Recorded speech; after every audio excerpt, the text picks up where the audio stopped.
Hello viewers, কেমন আছো?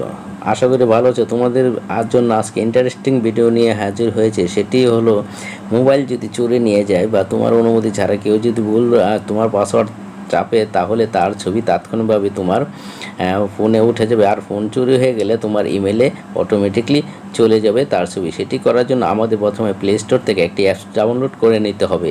তো প্লে স্টোরে অ্যাপসটি ডাউনলোড করার জন্য প্লে স্টোরে যাওয়ার পর উপরে যে সার্চ অপশনটি আছে সেটিতে গিয়ে আমাদের এখানে একটি অ্যাপস সার্চ করে নিতে হবে, আর সেটি হলো থার্ড আই। তা আমরা থার্ড আই অ্যাপসটি সার্চ করে নেব। তো এখানে থার্ড আই অ্যাপসটি সার্চ করে নিয়ে আমাদের যে অ্যাপসটি আছে সেটি দিয়ে পরবর্তী ধাপে আমরা আসলে কাজগুলি করব। তো সেটি করার জন্য আমাদের থার্ড আই অ্যাপসটি সার্চ করে নিচ্ছি। এখন এখানে ইনস্টল আছে, ইনস্টল করে নেব। ইনস্টল করে নেওয়ার পর আমাদেরকে প্রয়োজনে যে কাজটি করতে হবে, সব অ্যাপস ইনস্টল করার পর এটা ওপেন করে নিতে হবে। তো এখানে ইনস্টল হচ্ছে, তো ইনস্টল হচ্ছে, এখানে শেষ, ওপেন। আমরা ওপেন করে নিলাম। ওপেন করে নিলে আমাদের অ্যাপসটি কিছুক্ষণ সময় নিতে পারে। ওপেন অলরেডি হয়ে গেছে। ওপেন আবার ক্লিক করতে হবে। ওপেনে ক্লিক করলে আমাদের অ্যাপসটি ওপেন হয়ে যাবে। তো এর জন্য বিভিন্ন পারমিশন চাবে। এখানে নেক্সটে যেতে বলেছি, আমরা নেক্সটে দিয়ে দিলাম। দেন আবার একটা নেক্সটে দিয়ে দিলাম। তো নেক্সটে দেওয়ার পর এখানে অ্যালাউ করে দিলাম সবগুলি। আবার অ্যালাউ, আবারও নেক্সটে যেতে বলছে, নেক্সট। আবার এখন রাইট বলছে, রাইট করে দিলাম। তো এখন আমাদের আবারও ওকে বলছে, ওকে দিয়ে দিলাম।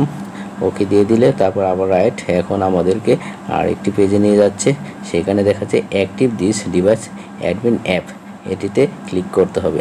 তো আমরা ক্লিক করলাম। তো ক্লিক করার পর এখানে নিচের দিকে খেয়াল করো যে একটি টাইমিং দেখাচ্ছে, তারটা ঠিক উপরের দিকে একটি টিক চিহ্ন চাচ্ছে। তো আমরা বৃত্তটি ফিল আপ করে দিলাম টিক দিয়ে, এবং ওকে বাটনের জন্য ক্লিক করে দিলাম। ওকে করে দিলাম। দেওয়ার পর আমাদেরকে নেক্সটে আরেকটি পেজে নিয়ে যাবে। তো এখানে আমাদের যে অ্যাপসটা ইনস্টল করলাম সেটার একটি কী করতে হবে, অ্যাপ এখানে অ্যালাউ দিয়ে দিতে হবে।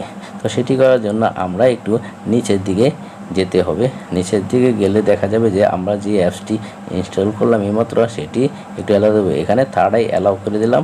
অ্যালাউ করে দেওয়ার পর এখানে যে অপশনটি আছে এটা অ্যালাউ করে দিব। দেওয়ার পর একটু ব্যাগে যাব। একটু ব্যাগে যাওয়ার পর আবার একটু ব্যাগে যেতে হবে আমাদেরকে। ব্যাগে যেতে হলে এখানে দেখো, খেয়াল করে আমাদের দেখো, একটু উপর দিকে খেয়াল করে দেখো, এখানে নাম্বার অফ আনলক অ্যাটেম্পট, এখানে যে অপশনটি আছে সেটাকে একটু ক্লিক করে দেব। এটা হলো আমরা কয়বার ভুল করলে ছবি তুলবে সেটা অপশন। আমরা এখানে 1 2 3 4 5 যে কোনো একটি দিয়ে দিব। দেন দেওয়ার পর আমাদেরকে যে কাজটি করতে হবে, এখানে উপরের দিকে হেল্প করো ফটো লক, এখানে আমরা ক্লিক করব। দেন ছবিটি দেখতে পাবো কে ভুল চাপলো, বা মোবাইলটি যদি চুরি এনে যায় তাৎক্ষণিক চুরের ছবিটা আমরা দেখতে পাবো। যেহেতু আমাদের কাছে মোবাইলটি থাকবে না, সেহেতু সেটি ছবি দেখার জন্য আমাদের একটি জিমেল আইডি ব্যবহার করতে হবে। তো সেইটি করার জন্য আমাদের প্রথমে যে কাজটি করতে হবে, উপরে যে 3 ডট মেনু আছে সেটিতে একটি ক্লিক করতে হবে। দেন সেটিং অপশনে ক্লিক করতে হবে।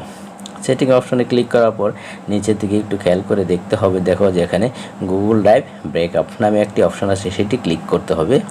সেটিতে ক্লিক করার পর আমাদেরকে একটু আমাদের যে জিমেলটি আছে, যে কোনো জিমেলটি আমরা দিয়ে দিব, সেটিতে ক্লিক করব। সেটি ক্লিক করার পর আমাদের আরেকটি পেজে নিয়ে যাবে। আমাদেরকে এখানে দেখাবে যে পেজ কি, একটু নিচের দিকে নিয়ে গেলে দেখাবে আমাকে আসলে এর কাজটা করতে হবে। এখানে একটু অ্যালাউ দেখাবে, আমরা অ্যালাউ অপশনটি ক্লিক করে দিলাম। অ্যালাউ অপশনটি ক্লিক করার পর আমাদেরকে আমাদের এই কাজটি মোটামুটিভাবে শেষ হয়ে গেল। তো আমরা এখন যেহেতু মোবাইলটি থাকবে না, তাই আমরা কীভাবে চেক করব, সেটির জন্য একটি গুগল ড্রাইভে যেতে হবে। অন্য একটি মোবাইলের মাধ্যমে আমরা গুগল ড্রাইভে আমরা চলে যাব আমাদের ওই জিমেলটি দিয়ে, যেটি দিয়ে আমরা অ্যাপসটিতে অ্যাড করেছিলাম। তো সেটি করার জন্য আমাদের গুগল ড্রাইভে চলে গেলাম। তো সেখানে চলে যাওয়ার পর আমাদের ড্রাইভটির ভিতরে দেখাবে যে আমরা একটি ফোল্ডার আছে থার্ড আই। তো সেই ফোল্ডারে ক্লিক করলে আমরা আবার ওই ছবিটি দেখতে পাবো, যে কিনা আমাদের অনুমতি ছাড়া মোবাইলটি খুলতে চাচ্ছিল, বা চোরের ছবি। তো এভাবে আমরা চোরকে শনাক্ত করতে পারবো। আমাদের ভিডিওটি ভালো লাগলে তোমরা লাইক কমেন্ট শেয়ার দিয়ে আমার এই পেজটি ফলো করে পাশে থাকবে। ধন্যবাদ সবাইকে এতক্ষণ থাকা।